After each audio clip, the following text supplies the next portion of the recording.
Hello, friends, and welcome to our Sunday services. If you are with us on Facebook or YouTube, go ahead and subscribe so that you can get new notifications when we have new videos. If you were with us on Zoom, hi, welcome. Come say hello in the chat and we'll say hi back. We'd love to have you here. All right, today's sermon is What a Wonderful, as in full of wonder, What a Wonderful World with Paul Fucile. All right, announcements.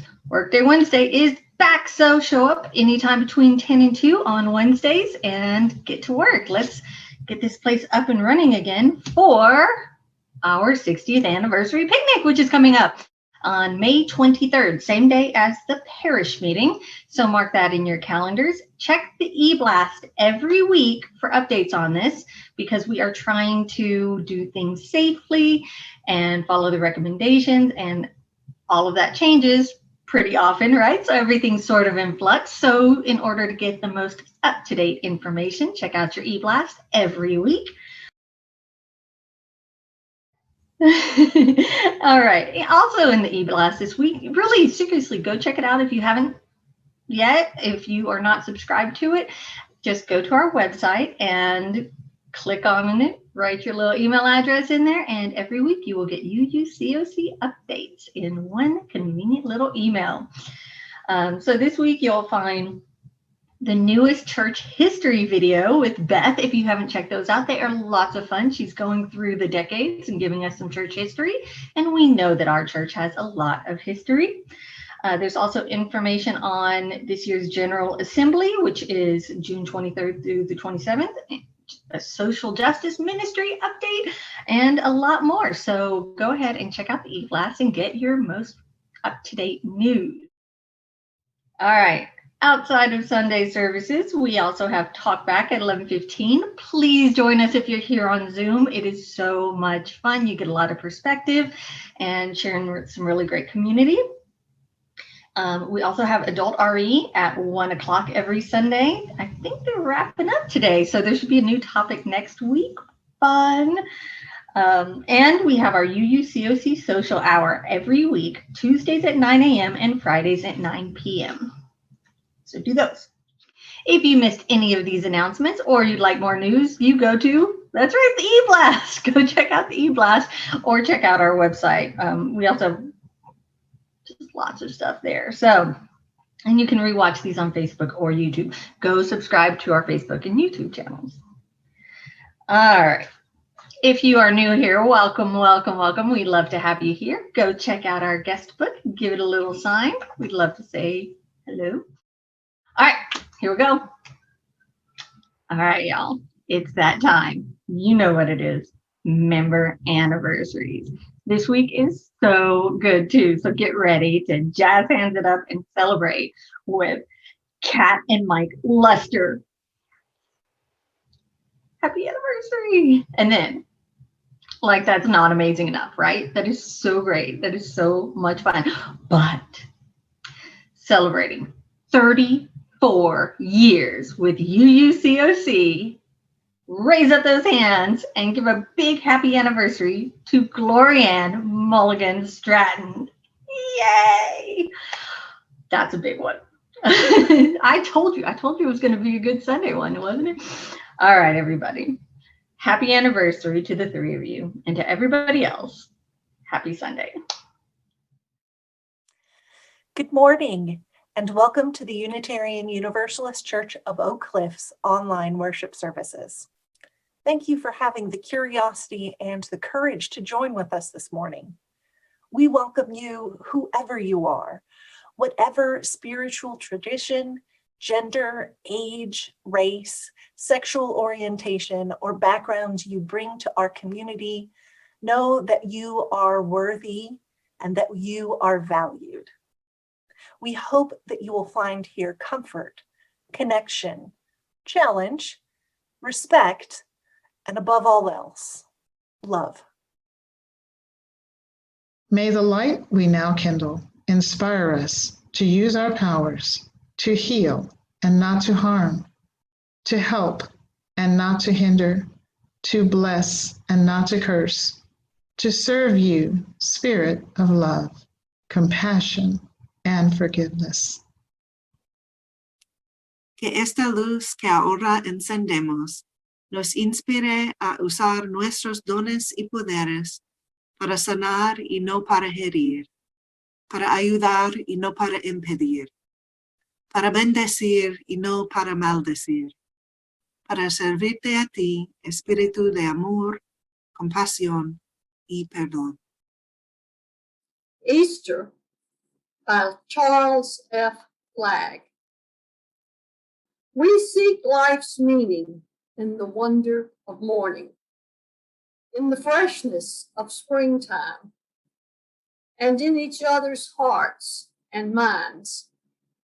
Yet still we hope for something more, a break in the ordinary, an infusion of the unexpected, an explosion of glory, a miracle revealing more than we hope to understand.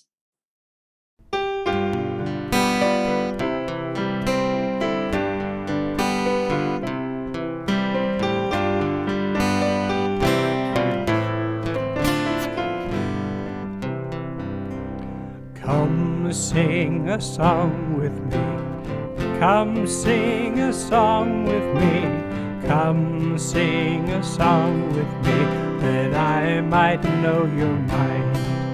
And I'll bring you hope when hope is hard to find. And I'll bring a song of love that rose in the winter time. Come dream a dream with me. Come dream a dream with me. Come dream a dream with me, that I might know your mind.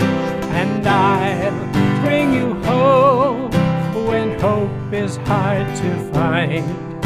And I'll bring a song of love that rose in the winter time.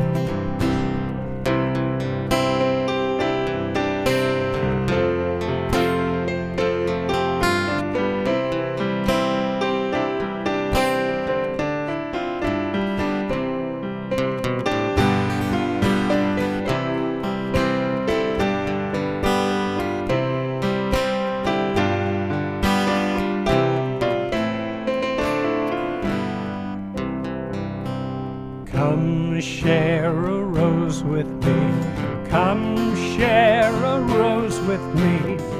Come share a rose with me, that I might know your mind. And I'll bring you hope when hope is hard to find. And I'll bring a song of love and a rose in the winter time.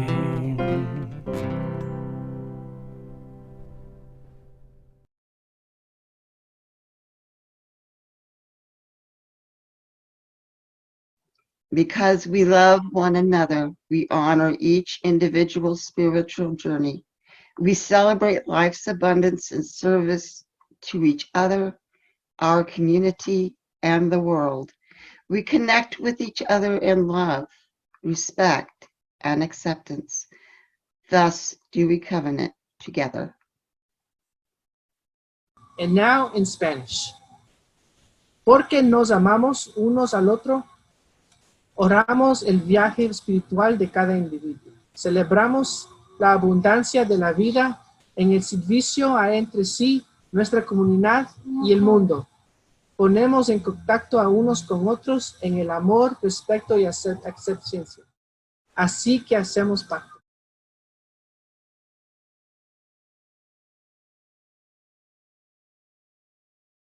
In our community, we make time each week to share pieces of our lives with one another. We do this because each person in this community has value. Each person's experience matters. We share our sorrow with one another today, knowing that sorrow comes into each person's life, knowing that together we offer comfort.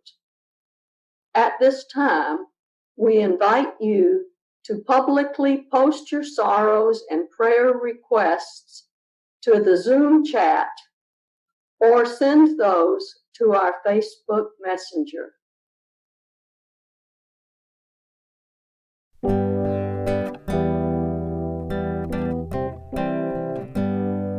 When I breathe in, I breathe in peace. When I breathe out, I breathe out love. When I breathe in, I breathe in peace. When I breathe out, I breathe out love.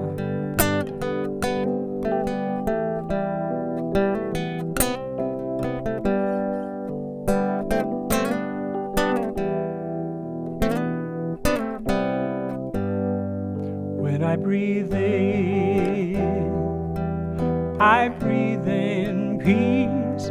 When I breathe out, I breathe out love. When I breathe in, I breathe in peace. When I breathe out, I breathe out love.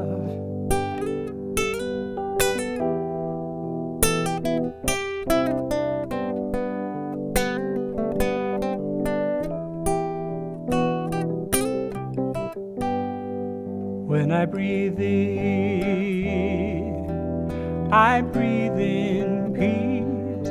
When I breathe out, I breathe out love. When I breathe in,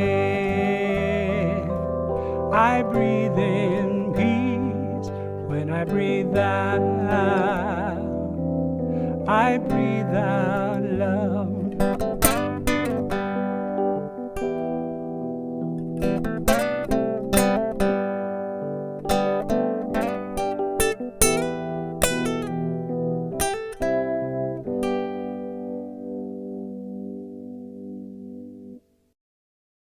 We also share our joys with one another, knowing that joy comes into all of our lives, knowing that joy calls unto joy, knowing that together our voices can rise in a chorus of celebration.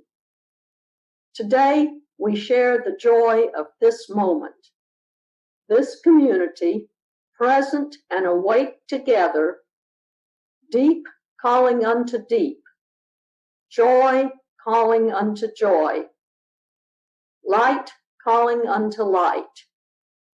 Please share your joys publicly by post in the Zoom chat or send those to our Facebook Messenger or speak those aloud.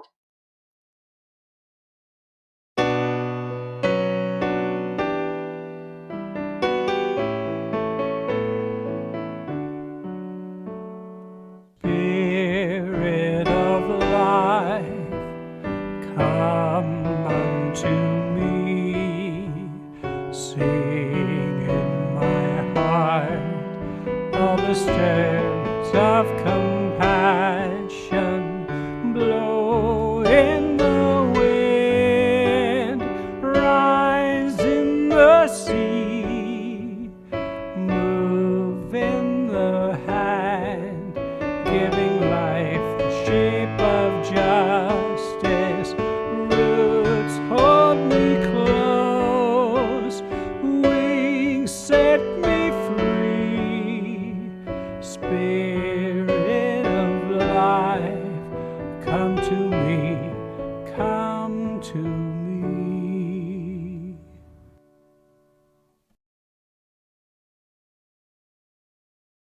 As part of the preparations for our 60th anniversary celebration, we are sharing highlights from newsletters and other sources to describe the growth of our beloved church from its humble beginnings in 1961 as the first ever Unitarian Universalist church. As we enter the 90s, we see Reverend Don Fielding offering a year-long study of religions across the world through his sermons. During that decade, we also participated in the Crossworlds Project, which paired predominantly white churches in our area with churches of color for worship, lunch, and discussion. The exchanges were enlightening and fun, especially the music. Attendance on June 6th was 43 adults, 8 children, 1 cat, 13 dogs, 3 birds, and several stuffed teddy bears. It was our first blessing of the animal service. We also enjoyed a visit from First Church's wonderful choir, finished the sweat lodge, held vespers, evening services, and conducted a garage sale that raised $1,988.87, some of which was used to purchase 76 copies of the new hymnal, Singing the Living Tradition. The Endowment and Memorial Gift Fund was established, and UU General Assembly was held in Fort Worth, allowing many members to attend for the first time.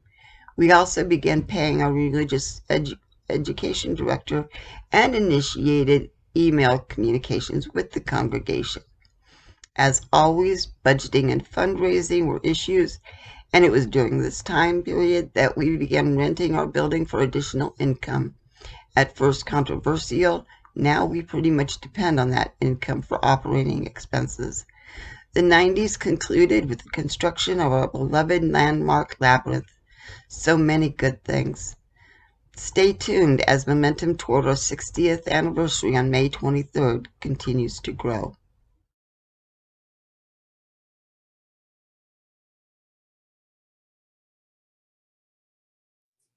What a wonderful world. The first memory I have of this song, sung by the delightful raspy voice of Louis Armstrong, is driving out of Galveston, oddly enough, in 1983, just before Hurricane Alicia was getting ready to make landfall, and my baby sister Sydney was getting ready to be born. Now I want you to picture this. We're headed north along the seawall. I'm on the passenger side. It's so dark you'd think it was nighttime. It might have been. I was 3. It wasn't raining because I could clearly see out of the window. Also, the Nova had the worst windshield wipers. I don't know how the noise would escape my memory of it. So I'm looking out the window and I see the seawall passing by as rapidly as safely possible. I see the waves. I see the trees of green, red roses too.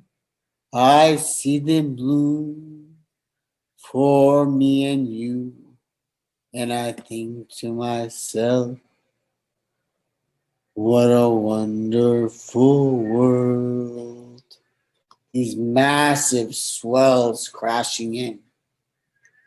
I see skies of blue, clouds of white, the bright blessed day, the dark sacred night. And I think to myself, what a wonderful world. They're massive, massive. The clouds of the rainbow, so pretty in the sky, are also on the faces of people passing by. I see friends shaking hands, saying, how do you do? They're really saying, I love you. I'm watching them crash into the seawall. I hear babies cry. I watch them grow. They'll learn much more than I'll ever know. And I think to myself, what a wonderful world, crashing one after the other. Yes, I think to myself, what a wonderful world. And all I remember of that moment is this awe and amazement of just the sheer size and force of those waves coming at us. Now, on the other hand, now, if it starts raining while I'm driving, I understand the real meaning of passing by as rapidly as safely possible pace. It's crazy how 30 plus years teaches us a fear that at 3, as vulnerable as we are at 3, not knowing anything, not caring for ourselves, and being entirely dependent on somebody else, that vulnerability, yet we have no way to fathom that fear of the added 30 plus years. In our last 2 meetings, I shared with you about service and about zooming out to the bigger picture of the greater world that lay at our feet. And what a wonderful world it is. Yet if I look around, that thought is in the minority. Or it comes with caveats. What a wonderful world if. What a wonderful world when. Those caveats aren't absurd. I'm not saying that at all. I understand them. And yet, I wonder. Oh, do I wonder. Nietzsche, Hegel, Kant, Kierkegaard, all of them held that the world would and was going through trying times, namely the World War I and World War II, the moving into those times. Yet they held that progress it was and is inevitable. Now I could tell you what I wonder, but that's not as nearly as important as the wondering itself. Now the saying goes, not all who wander are lost. Well, it's also true, not all who wonder don't know. They simply accept, like Socrates, that there is more they don't know than they do know. And like those who wander, do not require a certainty in their location, those who wonder do not require certainty in their knowledge.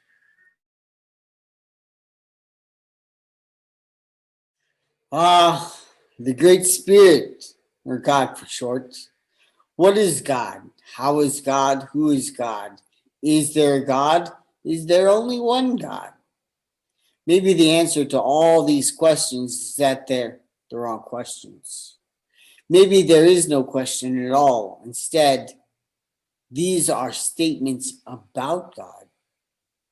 Surely I wouldn't or couldn't say something definitive about God. Even the Christian God, of which seems to have so much certainty surrounding it, only says about themselves, I am who I am. I will become who I will become. Eya, Asha, Eya. In most major religious sects, to say something definitive about God or that there is no God is heresy and blasphemy. In others, such as indigenous cultures in the Americas and Africa, the elders are expected to say precisely that. Something definitive about God or the Great Spirit. Yet here we stand, or rather sit, in the birth of the 21st century of the Common Era, with at least as many centuries before the beginning of the Common Era as after, totaling somewhere around 4,000 years of civilization that has some historical record. And just as scientific theory has predicted, the more linear time passes, the more expansive the universe and the world becomes. Thus, in the 21st century, we find ourselves more than ever further away from the traditions, patterns, and habits that grounded our ancestors in a certain reality. And it is, as it always has, causing us a bit of anxiety. Kind of like waves that would cause a certain death, crashing against a cement wall, protecting one from said certain death. And yet all I can recall is awe and amazement. Why is that? But as I said before, this anxiety, it isn't absurd. The greater the expansion, that's the word used by physics to express the condition of the universe and the world. The greater that expansion, the greater the consequences on what it is and is not reality, truth, and faith. That grows more and more subjective. Subjective, according to the subject or up to individual interpretation. The subject, singular, the subject, an academic study with a vast but recent history equates it to the question of what power does the subject have in shaping their reality? The subject is you and I. 1,200 years ago, the answer was very little. 1,200 years ago, Catholic, Methodist, Baptist all reigned supreme. Their traditions clearly defined their believers fully indoctrinated. So despite the prevalence of manifest destiny 1,200 years ago, in the West, the subject could only 120 years ago. 120 years ago. So despite manifest destiny roughly 120 years ago, in the West, the subject could only color within the lines of their tradition. Yet, it is precisely when we ask the questions who, what, when, why, where, and how that we exercise our very power over reality. Why? Because first, we actualize the very authority to ask those questions. We see this in young children who are going through what I call the why phase. Why is the grass green? Why is the ground hard? Why is the sky blue? Where do clouds come from? And other innocuous questions asked at what seems like the most irrelevant times. For many, the go-to response is, I know. And for differing reasons, we're obligated to tell them what we know. Yet for nearly all, answering the question is rooted in a paradigm of certainty, of a certainty duality. Either you know or you do not. And to know holds much higher cultural value than to not know. It's an either or duality. And dualities almost always serve to inflate the ego. So we provide them with our most informed answers. Chlorophyll, condensed matter, oxygen and hydrogen, condensed forms of oxygen and hydrogen. But oh boy, if you've ever been around a small child during the why phase, you know that answering more than two questions is like opening Pandora's box. Now trust me, their little bodies and minds have far more stamina than you or I. But joking aside, asking questions is the beginning of a child's power and the beginning of our power.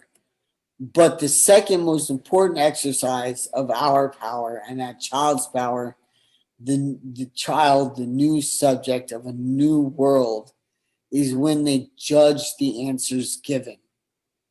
Is it or is it not congruent with their scope of reality? Now, if they're safe and secure and they don't have a need to create feelings of certainty, often informed by an emotional connection that they have with the person answering the question, then they often accept the answer and let it shape their reality. So in other words, if they trust the person providing the answer to the question, then that answer will help form their reality. However, if they don't, there are other consequences. Adults are terribly different than this. They just select far more filters in the drop-down menu for trust than small children do. And that's all right. But let's unpack this judgment by a child just a bit more. As I said before, it's based primarily in emotion, and that's due to their limited experience. That emotion is sourced, like I said, from the person they're in relationship with, but also their internal intuition. And as we get older, that person we have a relationship with has a much greater influence than we often give it credit for. So looking back to our answers to our questions, chlorophyll, oxygen, hydrogen, they're often beyond the scope of a child. Sometimes they're beyond the scope of adults. And so over the course of history, we've created stories and myths because, again, the value is placed on knowing. So when humanity as a species was immature, they sought ways of knowing, and their ways of knowing was to create these stories and myths, and they were passed on verbally across time. So instead, we might tell a child, well, on the day God created the sky, God had only created the blue crayon. And our other answers would follow similar suit. The ground, green, and so on and so forth. And then the child learns to color within the lines of their tradition.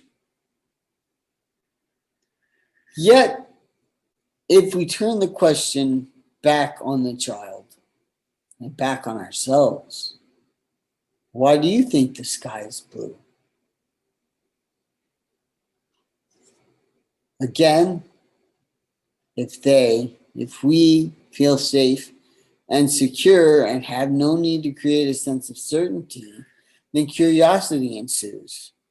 And the child wanders. They wander things, amazing things like, God must have had the 128 count box of crayons whilst creating the world. Or they have no exposure to a God figure. Perhaps they think little sprite spirits roam the vast nothingness of the universe, and they had little burps and little sprite farts, and from it sprang the earth, and like a majestic tree, it bore the fruit of humanity. The wondering is endless. See, because wondering breaks open possibilities. Impossible can only ever be I'm possible. I'm possible. I'm possible because I, the subject of my reality, have the unmediated power to create a world around me that is congruent with who I am. I am who I am. I will become who I will become. Eya, Asha, Eya.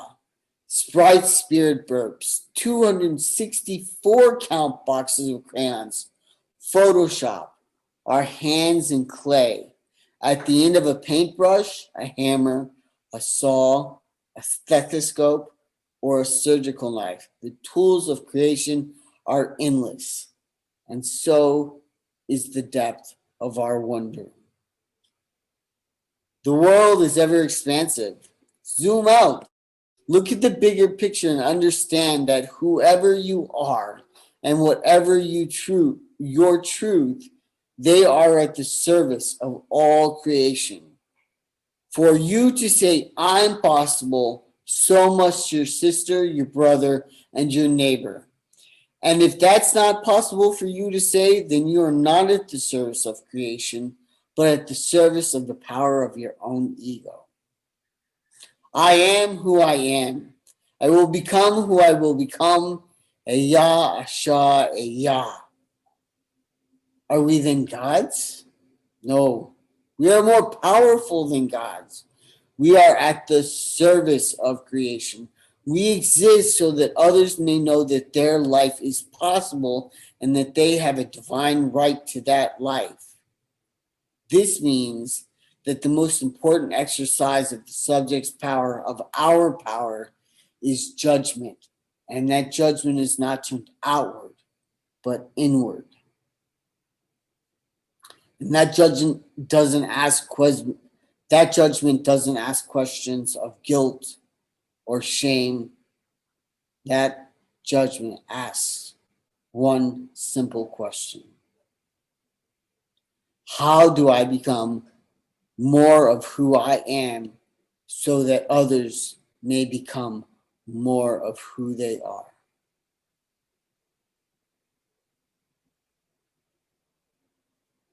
And the first step in knowing who we are, who they are, is to wonder what is possible. Thank you so much for having me today. It's been a delight.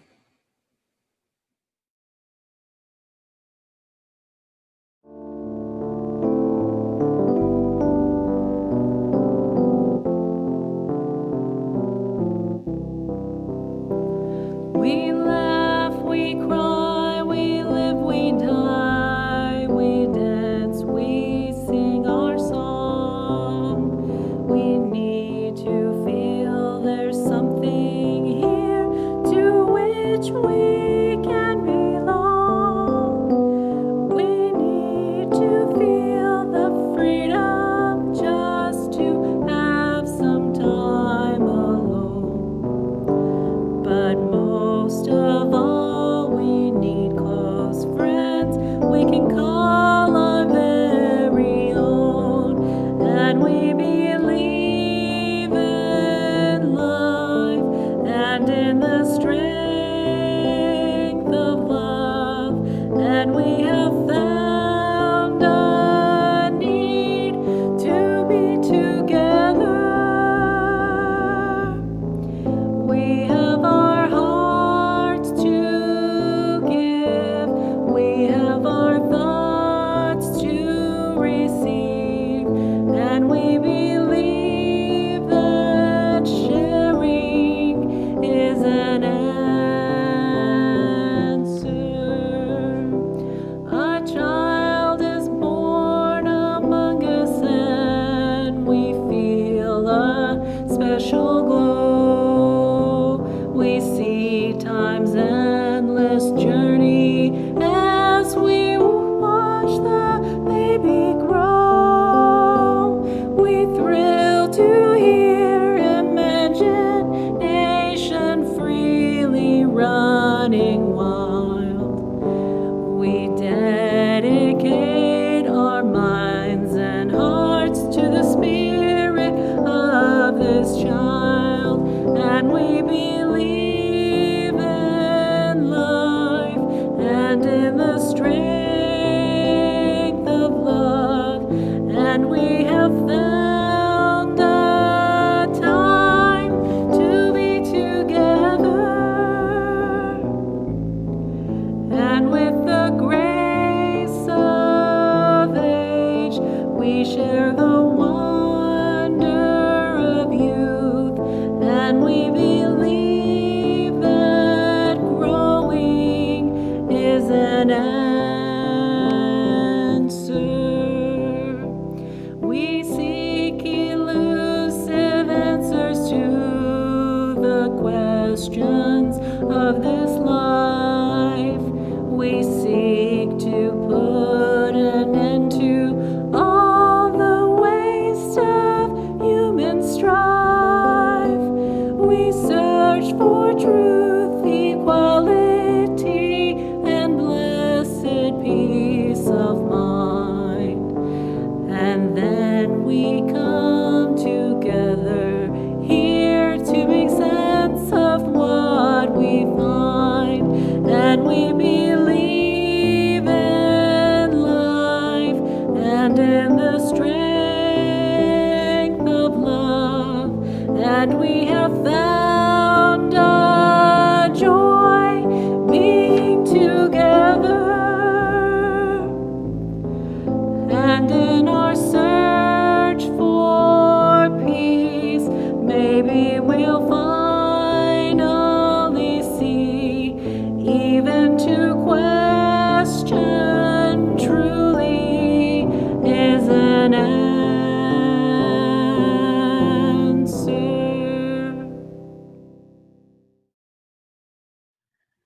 let there be an offering to sustain and strengthen this place, which is sacred to so many of us, a community of memory and hope, for we are now the keepers of the dream. To make an offering or your pledge, please go to oakcliffuu.org/donate and follow the links. Thank you.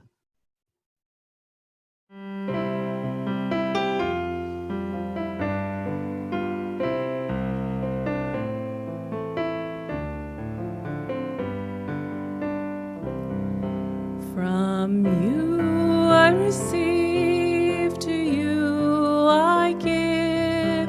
Together we share, and from this we live. De ti yo recibo, a ti te doy. Así compartimos y vivimos hoy. From you I receive, to you I give. Together we share, and from this we live. De ti yo recibo, a ti te doy. Así compartimos y vivimos hoy.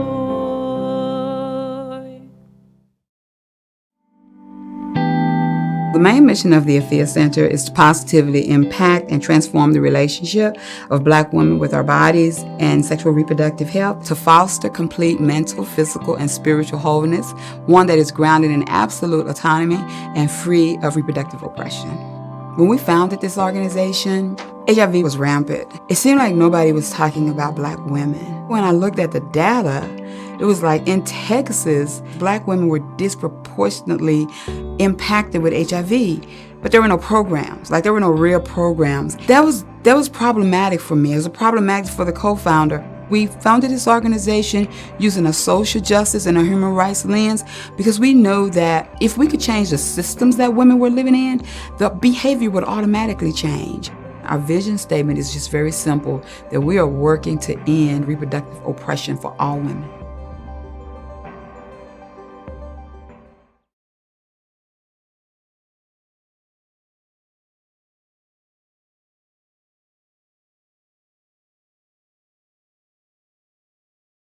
Remembering that the universe is larger, by Marjorie Newland Leeming.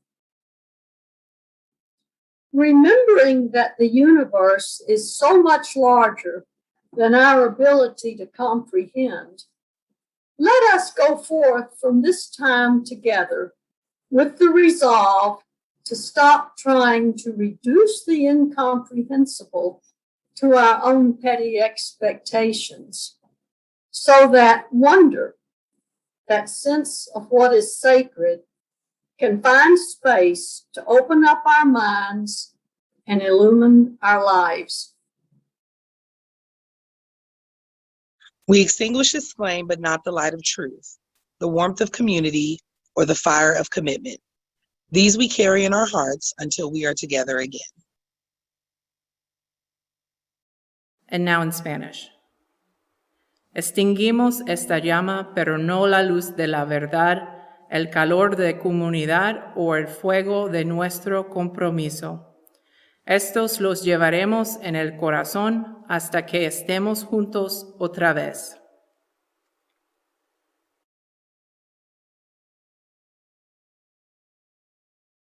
Hello, UU family. I'm going to sing a song with you called Shine on Me. It's an amazing spiritual that anybody can sing. And in these days when the things that we're dealing with, the feeling separate and all of that, and things seem so hard, this is one of those songs that you just throw your head back, put it in your medicine kit. All you have to do is ask. And here's how it goes. Shine on me, oh shine on me. Let the light from the lighthouse shine on me, oh shine on me.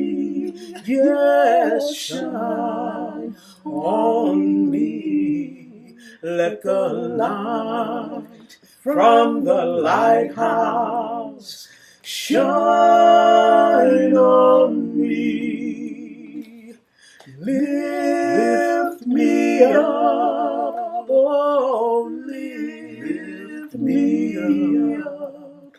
Let the light from the lighthouse lift me up, oh, lift me up. Yes, lift me up. Let the light from the lighthouse lift me up. Oh, hold me close. Yes, hold me close. Let the light from the lighthouse hold me close. Yes, hold me close. Oh, hold me close. Let the light from the lighthouse, please hold me close. Oh, shine on me, shine on me. Yes, shine on me. Let the light from the lighthouse shine on me. Oh, shine on me. Yes, shine on me. Let the light from the lighthouse shine on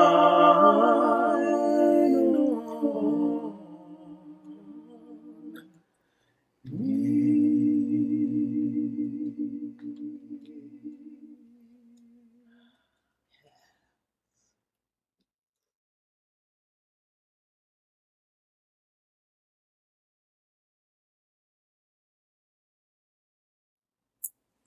All you have to do is just ask. The light is always there. Always. Always. Always.